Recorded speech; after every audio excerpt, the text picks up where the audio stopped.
Welcome to the Kill Count, where we tally up the victims in all our favorite horror movies. I'm James A. Janice, and today we're looking at my favorite pre-Scream 90s horror film, Candyman, which came out in 1992. Based on a story called The Forbidden by Clive Barker, the beautifully horrific mind that brought us Hellraiser, Candyman is about an urban legend brought to life. Masterfully directed by Bernard Rose and featuring one of my favorite horror scores ever, composed by Philip Glass, Candyman is a thoughtful and sometimes dreamlike film that never beats you over the head with the message, despite the myriad themes it explores. So in that regard, it's kind of like the opposite of a Purge movie. Although Candyman is about a dude with a hook for a hand, which he uses to kill anybody who calls for him in the mirror, Candyman is not the cheesy slasher that this premise may suggest. Instead, it's an ethereal slow burn that becomes darkly romantic in the vein of Phantom of the Opera, as the titular man of myth pursues a grad student, played by Virginia Madsen, with such an intensity and passion,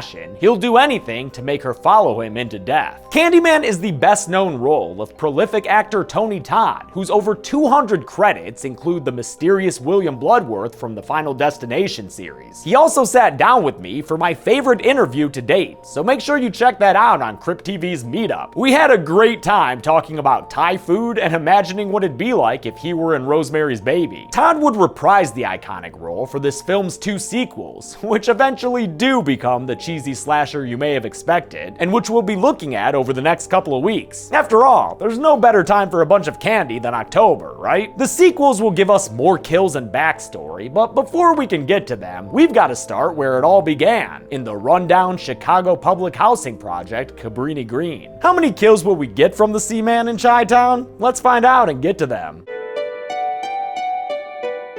The movie begins with a title card and some dope-ass music by Philip Glass.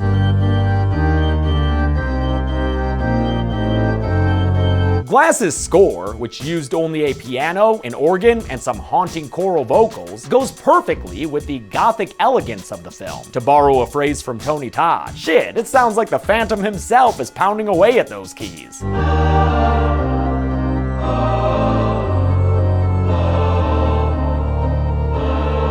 Hell yeah! How about we follow that up with some bees? And a message from the Candyman as to what he's gonna do with that handy hand. What's blood for, if not for shedding? With my hook for a hand, I'll split you from your groin to your gullet.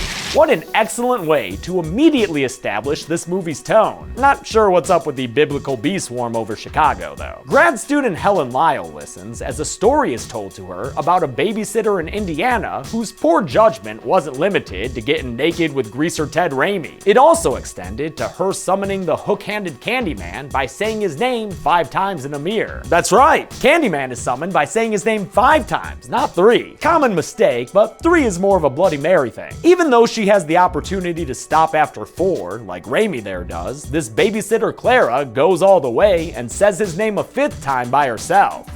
Candyman. And then She turned out the lights. and died! Yeah, we'll count Clara on the list, even though the veracity of this death is pretty dubious, what with this being an urban legend and all. And yeah, I know the student telling the story mentions a baby being killed too, but we never saw that fictional baby to begin with, so it stays off the count. Helen is collecting these urban legends with her friend Bernadette, played by Casey Lemons, who had just in the previous year been in another esteemed horror film, Silence of the Lambs. They're recording these stories as research for their thesis project on urban legends at the University of Illinois, where Helen's husband Trevor already teaches as a professor. Trevor is played by Xander Berkeley, who you may know as a beleaguered foster father or a cowardice survivor outpost leader, and he's pretty damn friendly with his students, especially the pretty ones like the Stacy chick. Don't shake that homewrecker's hand, Helen, you know what's going on here. You don't really think. No, of course not. Of course, yes, girl! Helen transcribes her interview about Candyman, which is overheard by a custodian named Henrietta. Henrietta and her friend Kitty tell Helen about a woman named Ruthie Jean, who was recently murdered, ostensibly by Candyman. She was killed with a hook. But unlike these working class women, Helen and Bernadette don't believe that Candyman is real, and to prove it to each other, they both say his name in the mirror, although Helen ends up all alone for the 5th recital. Candyman.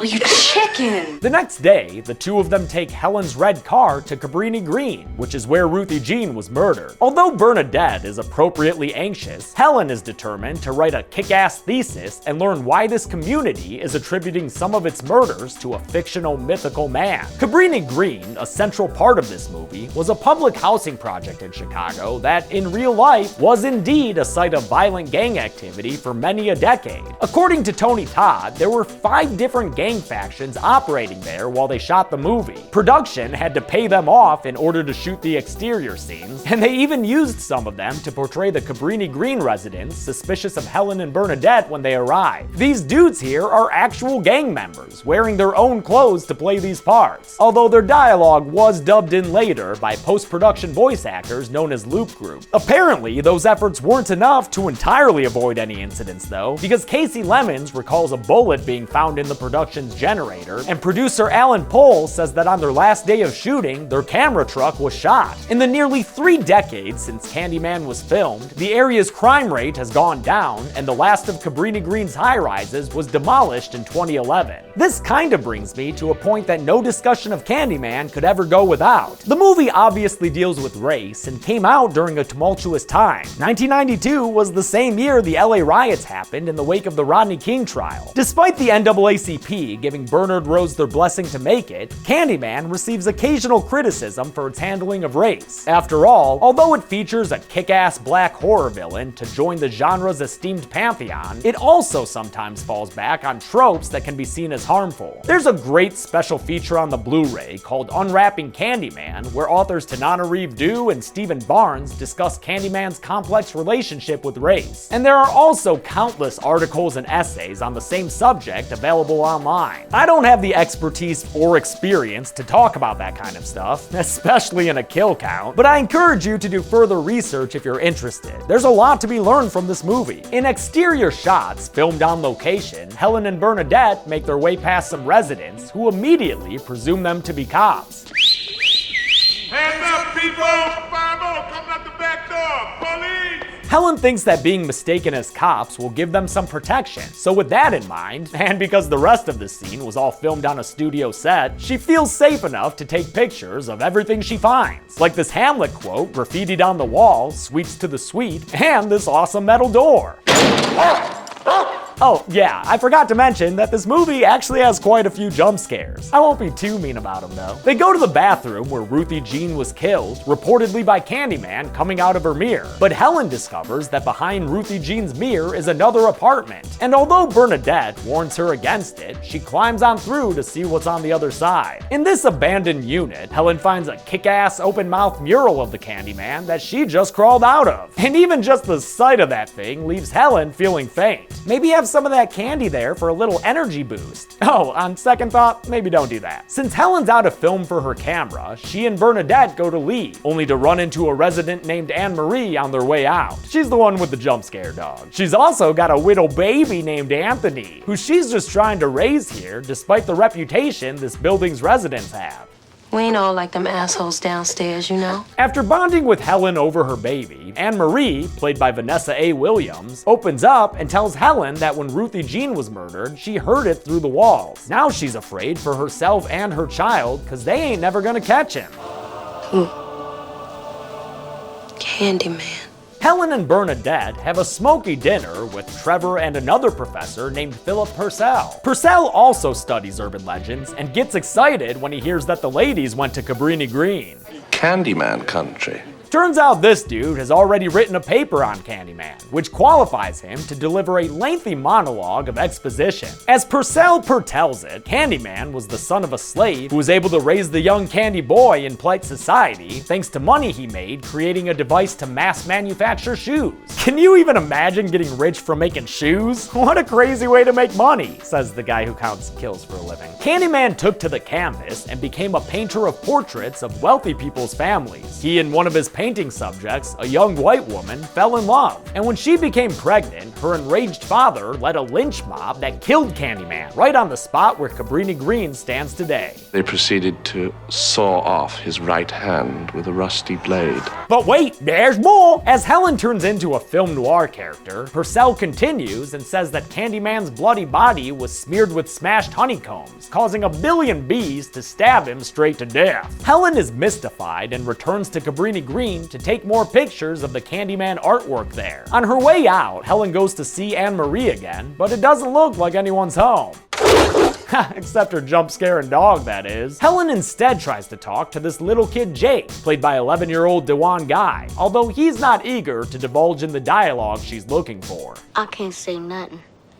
A Candyman'll get me. She promises to keep their conversation a secret, so Jake agrees to take her outside, past a giant heap of wood he says is for an upcoming bonfire, and up to a small bathroom building. Jake tells Helen that a kid was maimed inside when Candyman castrated him with his hook, then left his severed bloody bits in the toilet. Helen, ever the brave skeptic, heads inside the bathroom and finds some stinky sweets on the wall. Fun fact, the gross excrement there was made of chocolate and ginger biscuits by makeup artist Bob Keane. Helen follows an arrow on the wall in a stall to discover a toilet full of bees. Buzz. While she's taking pictures of that pea hive, a man in a trench coat enters. And don't look now, but he's got a hook in his hand. Whoa, and a whole crew? I didn't know Candyman rolled so deep. Helen tries to talk her way out of this situation, but in this case, her luck has finally run out. I hear you looking for Candyman, bitch. Well, you found him. Helen is beaten, mostly off screen, and discovered by Jake in the bathroom before the scene cuts away with some excellent comedic editing. We're here looking for Candyman, bitch. Step back. Great cut there, probably the funniest moment of the movie. Helen, whose eye is looking real nasty, successfully picks her assailant out of the lineup, and with her bruised eyewitness testimony, this dude Detective Valento is finally able to put the criminal away. The police are happy about that, since this guy's the one who's been calling himself Candyman and who murdered Ruthie Jean after climbing through her medicine cabinet. With the man behind the moniker arrested, Helen tells Jake that he has nothing left to worry about, because Candyman isn't actually real, he was just a myth being used as a cover story. Candyman ain't real? No. A few days later, after Helen gets her camera film back from Bernadette, she has an unexpected visitor in the parking garage. Helen. Yes? Helen. Oh snap, it's finally time! Nearly halfway into this movie, we're treated to the arrival of the actual motherfucking Candyman. Helen, I came for you. Oh, and with that dope-ass trench coat, courtesy of costume designer Leonard Pollock, there is no way Helen can turn down that proposal. Candyman walks towards her, admonishing her for doubting his existence, and making her cry with nothing more than the power of his voice. Well, and his devilish good looks. Be my victim. Not a problem, man. You don't have to ask me twice. Be my victim. Yeah, no, I'm all down for it, dude. How could anyone say no to you? I mean, maybe if they've got a major bee phobia, then things could get a little dodgy, I guess. Helen's reaction to the Candyman was filmed in a pretty unorthodox way. Bernard Rose knew he didn't want Helen Lyle to scream at the sight of him, since that was so cliche and also, according to him, kind of obnoxious. It's very annoying to watch people screaming. And it's a fucking horrible noise, too. Instead, he wanted her to be completely transfixed by the Candyman, and to achieve such an enraptured appearance, Rose took Virginia Madsen to an actual hypnotist. Despite her initial skepticism, it ended up working on her. The next thing I know, I'm having this conversation with the hypnotist, and at some point, I realized that my arm was like this, and I have no conscious memory of putting my arm up. And I was like, no, that's super creepy. Let's do it again. And so for any shot where Madsen looks completely out of it, chances are she was actually hypnotized, since the hypnotist gave Rose a word to use on set whenever they needed Helen to fall under Candyman's spell. It was one of many eccentric things Rose did during production, and it sometimes left Madsen feeling very disoriented. Once he would start hypnotizing me, I was not very aware of my surroundings. I really couldn't see the crew. I could see the lights, and all the lights became very, very blurry because my pupils would be dilated. And pretty much the only thing I could hear was Bernard. Eventually, after a day of shooting that she was unable to recall in any way, she decided to call it quits on the technique. By the end of it, I was like, you know what? I can't do it anymore, Bernard.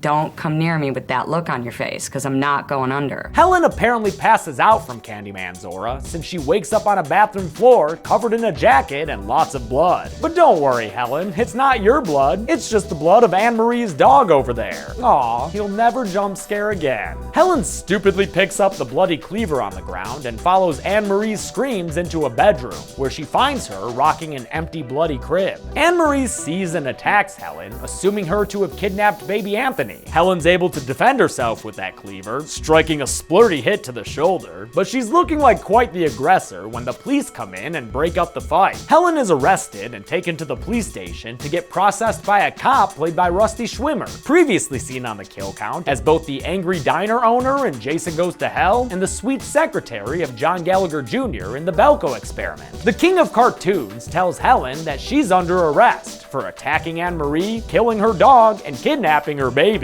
Trevor's not home when she calls him around 3 a.m., but he does pick her up the next morning and takes her back home where they talk to her lawyer. Now, they haven't charged you because they think they'll find the body. Oh, what? The baby body? I know where it is. It's hanging out in the B building. Helen doesn't know that yet, though, so she's unable to provide any info that would make her seem less guilty and or crazy. Trevor steps out to pick something up from work. Yeah, okay. And Helen passes the time by drinking, smoking, and looking at a slideshow of the pictures from her camera. In one of them, she sees Candyman. No, not the cool mural of him, the actual motherfucker himself. You sure this is a good time to look into that Candyman portal, Helen? Who knows what could happen? Oh shit, that could happen! That scare was actually a legit one, since Bernard Rose sprung it on Virginia Madsen by surprise. Still kind of mad about it. Tony Todd, knowing it would scare her, didn't want to participate, and after Rose convinced him to do it anyway, he ended up apologizing profusely to Madsen. And then, of course, he felt so terrible that I was really scared. But it's all right, Tony. Helen runs out of her apartment and finds Candyman waiting for her in the hallway. Believe in me. Be my victim. She runs back inside her apartment, only to find him there, too, standing right behind her. He scolds Helen to the ground for ruining the legend of Candyman. Your disbelief destroyed the faith of my congregation. Without them, I am nothing. And to make people believe in him again, he's threatening to kill her. Though, on the bright side, he does say it'll make her immortal. You could do worse on a deal with death. During their negotiation, Bernadette shows up at Helen's apartment. She hears Helen crying and comes in to help her, only to find Candyman waiting for her behind the door. The actual kill takes place off screen, but after Trevor comes home to find Helen with a knife in her hand, we do see Bernadette's body being handled by cops. Helen is arrested for her best friend's murder, and as she's driven to a psych ward, Candyman talks inside her head and tells her how awesome it is to be a legendary ghost. She should totally try it sometime. Helen is strapped to a bed and left alone, which is when Candyman pays her another visit, floating over her like a beautiful, graceful swan. A candy swan! And now he's gone, hidden under the bed like so many monsters, before the hospital staff injects Helen with some calming drugs. Meanwhile, over in Cabrini Green, baby Anthony is being given some much better treatment. Look, he's got all the honey he could ever want. Helen awakens and is taken to see a psychologist named Dr. Burke, who's got some pretty surprising news for her. Now, for the past month. Month? Yes.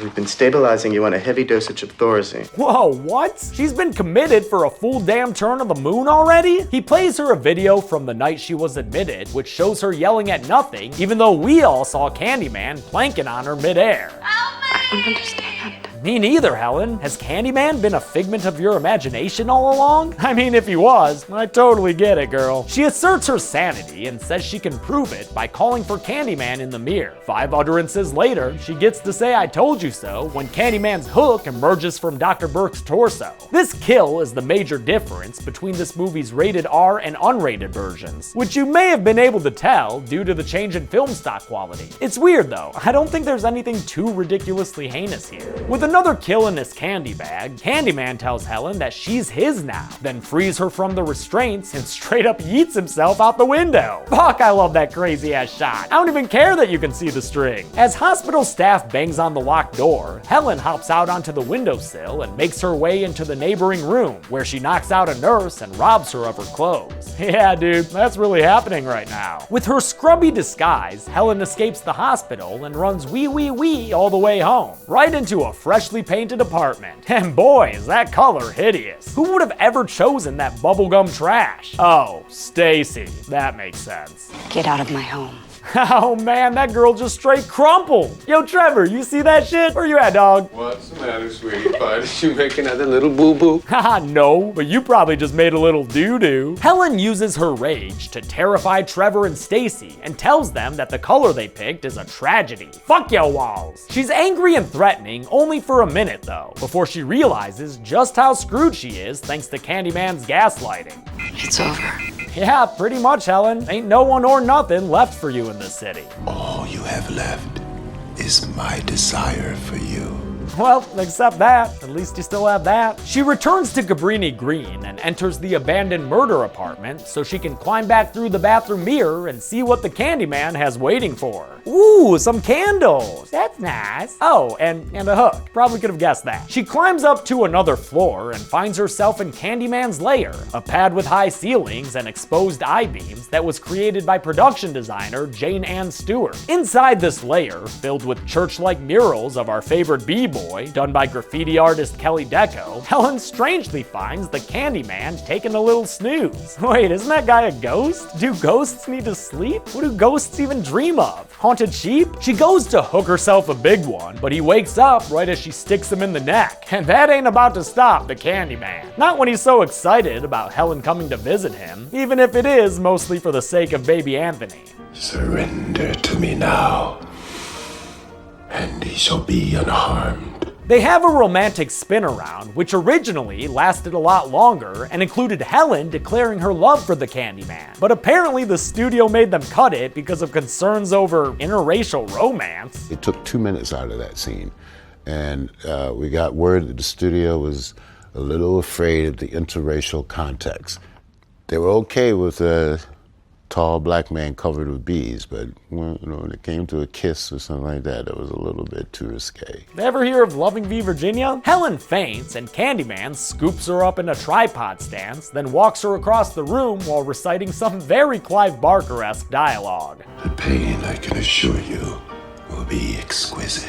As exquisite as the pain is going to be, he says their deaths are about to be even doper, since afterward they'll be talked about as legends by everyone in their congregation. Sounds cool, Candyman, but maybe slow your roll with that hook, huh? What kind of girl do you think Helen is? Maybe the kind of girl who's into bees? In that case, here's a chest full of bees. And a mouthful of bees? What? This infamous bee scene was filmed with live bees thanks to bee wrangler Dr. Norman Gary. Gary built an apiary on the roof of the studio so they could use bees that were younger than 24 hours old, since baby bees don't have fully developed stingers and are less likely to sting. That proved very necessary for Virginia Madsen, who turns out was super allergic to bee venom, and so paramedics were required to stand by on set just in case she got stung. She didn't, thankfully, possibly because Dr. Gary developed a queen bee pheromone. Not only was it used to get the bees to go where they wanted, it also helped placate them. As for Tony Todd, for the mouth bees, he wore a dental plate built by effects artist Mark Coulier to keep the bees from crawling around too much, although it didn't work 100% of the time. He said he could feel one of the bees had got behind the sheet of latex that I put in the mouth, and he could feel it crawling towards the back of his throat as he was delivering the take, and then when they cut, we just got everything out of there and he was spitting bees out. Yeah, it was pretty intense. He did get stung once or twice by the mouth bees. I guess some of them didn't like being in Tony's mouth. But most of the 26 or 27 stings he suffered during production of all 3 Candyman films films happened on his chest, as the bees reacted negatively to the prosthetic design by Hellraiser effects artist Gary J. Tunnicliffe. And in case anyone was worried about the well-being of the bees, the ASPCA was on set while they shot this scene, and Dr. Gary cleaned them all up afterwards with a harmless and hilarious bee vacuum. Candyman takes baby Anthony away and leaves Helen to wake up to a bunch of invisible bees and a message painted on the wall. It was always you, Helen. It was always you. I feel like that statement is up to interpretation, but I've always thought of it as Helen being some sort of spiritual reincarnation of the woman Candyman loved and died for. That, or he's just gaslighting her more. Who knows? She hears baby Anthony cry and follows his wails outside, where she hears that they're coming from that garbage heap. Another creation of production designer Jane Ann Stewart, who had the city of Chicago truck in a bunch of trash for them to build into a giant heap with safe tunnels in it. The tunnels were necessary since Helen is about to climb inside in an effort to save baby Anthony, using that hook to help hoist her up the hill. Inside Cabrini Green, Jakey awakees and looks out the window to see a hook descend into the trash heap. He's here. So while Helen inches her way closer to the baby she's trying to save, Jake, thinking Candyman's inside the trash heap, enlists some other Cabrini Green residents to douse it all in gasoline while more amazing Philip Glass music plays. I'm coming. Right as she reaches the baby, they light the torches up so they can burn them. They light the heap ablaze and Candyman grabs Helen from behind, intending to hold her captive long enough for all of them to burn together and become a legendary ghost family. Our bones will soon be ashes, and we shall never be separated again. Helen breaks free of Candyman's power by grabbing a flaming stake and stabbing him in the bee chest with it. While he thrashes around angrily, she crawls away with the baby, and although a falling beam lights her on fire on the way out, she does manage to escape against Candyman's wishes. Come back to me! See, I would, but I've got to get my hair fire put out. You understand, right? Helen and her weird melty head prosthetic are able to get the baby to Anne-Marie as Candyman succumbs to the flames. And yes, I know he's a ghost who already died before, but this seems like another kind of death for him. I mean, the dude turned into a bunch of fire bees right there, and there's clearly a charred body left in his place. That's gotta count for something, right? But Candyman isn't the only victim of this fire. Helen succumbs to her wounds as well, as revealed in a funeral scene that sees her buried. Damn, Trevor, you really about to bring your new boo to your wife's funeral? That's tacky as fuck. At first, it appears as though Helen's funeral could actually use the attendance padding, but her handful of grievers are joined by a procession of Cabrini Green residents, headed by Anne-Marie carrying baby Anthony, and Jake dressed up looking like a little candy boy. They're there, I think, because they're Helen's congregation now, and as a way of saying thank you for everything she did, Jake drops Candyman's hook into her grave. A denouement shows Trevor moping around at home, apparently already bored with his new paramour. Yeah, dude, you should have appreciated Helen while you had her. Now you're stuck with a college student who doesn't know the first thing about knife safety. Come on, Stacy, never cut meat when you're angry. Trevor sobs Helen's name into the mirror a few times, and although the first one is really hard to hear, he does say her name 5 times. After which, well, you know. Flashing lights warning, by the way, because Helen's jump scare is full of needlessly strobing lights. Helen, the candy woman, kills Trevor with the murder weapon she's inherited, a gnarly bloody hook. And boy does she love doing it! Flashing lights are over now, because all that's left to see here is Trevor's bloody corpse as discovered by Stacy, who very inconveniently has a knife in her hand. The movie ends with credits that play over a new painting hanging up in Cabrini Green, a portrait of Helen as a fire-haired myth. Like Candyman promised, she will now live forever. How many people did Candyman have be his victim? Let's find out and buzz our way to the number. What is it? Was it? No, not the bees! Not the bees! Ah! There were 6 victims in Candyman, consisting of 3 women and 3 men, although one of the women was just in a story being told, and one of the men was like a ghost or something? I don't know. With a runtime of 99 minutes, that left us with a kill on average every 16.5 minutes. I'll give the golden chainsaw for coolest kill to Dr. Burke, since his kill goes on for the longest and involves the most visible hookage. Plus, doesn't hurt that it was followed by that sweet backwards window dive. Dull machete for lamest kill will go to Bernadette, because the act itself happens off screen, and the body afterward has some weird weird looking makeup. And that's it. Candyman came out in 1992, and in my opinion, it doesn't get the respect it deserves, not only as a good horror movie, but as a good film in general. It's also nice to know that it's fondly remembered by seemingly everyone involved. Making Candyman was one of the best experiences that I had. I'm so proud to have been in it because it's such a good movie. I love Candyman. I'm pretty sure that at this point, Candyman would be in the first 3 lines of my obituary, and I have no problem with that. We'll look at the first of its 2 sequels next week. But until then, I'm James A. Janice.